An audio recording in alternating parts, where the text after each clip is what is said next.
Bé, nosaltres volíem fer una pregunta en relació als 28 pisos de Sant Miquel.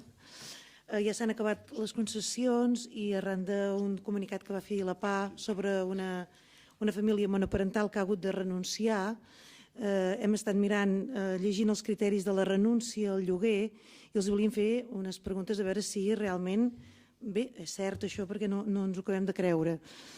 A veure, es comenta que el preu del lloguer, nosaltres sempre ho hem dit, que no el consideràvem social, eren 326 euros, que si fos social haurien de ser uns 139, si s'apliqués la llei 24/2015 en el sentit en funció del que la família cobra. Es demana una paga i senyal, per tant,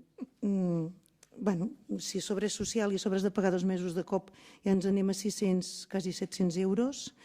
Es demana que doni d'alta de la llum i l'aigua i el gas. Nosaltres recordem que en el pressupost hi havia un pressupost de l'Ajuntament que s'assumia aquest cost per part de l'Ajuntament. Es demana que pagui l'impost de transmissions patrimonials, quan ens sembla que és un impost de propietaris. Es demana que pagui l'IBI, que és un impost de béns immobles als propietaris. Si és tot això, ens sembla espectacular, perquè no té res de social, això.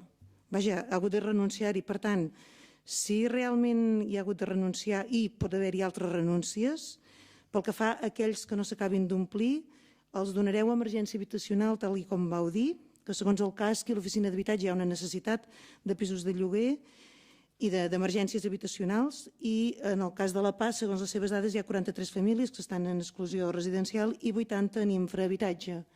Per tant, si ens poden respondre aquestes preguntes, gràcies. Sobre els pisos de Sant Miquel? No, en tot cas buscarem el cas i els donaré la resposta en el proper ple. Només perquè no conec jo ara aquest cas concret del que em parlen d'una família monoparental que ha hagut de renunciar. Sí que algunes coses de les que ha dit ja li avanço que no, el 10, 12, 18, el que passa és que ho he explicat tantes i tantes vegades, no té res a veure amb el lloguer social, els he dit cada mes, de fet.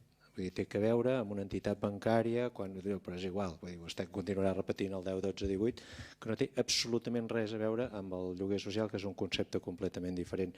I la de l'IBI també ja li puc dir ara directament, els pisos de l'Ajuntament no tenen IBI, vull dir, no cobraran cap IBI perquè els nostres pisos no generen IBI, vull dir, per tant també és una cosa que aquesta sí que ja li avanço que és absolutament segur que no. L'altre, el cas concret que em comenta, doncs el buscaré i mirarem a veure. Els pisos s'han adjudicat d'acord amb les bases, és a dir, aquests criteris ja apareixien en les bases. S'ha donat en alguns casos facilitats que ens ho han dit, home, doncs això es pot pagar d'una altra manera diferent i això tot plegat i els hem mirat de solucionar. Ara aquest cas concret que em diu el desconec i el buscaré. El de l'IBI sé que ja li dic que no, perquè els pisos no tenen IBI. Transmissions matrimonials és molt probable que sí, és a dir, el que deu constar a les bases, i el 10, 12, 18 miri, sisplau, la llei i s'ho prengui d'una vegada. És que no té res a veure.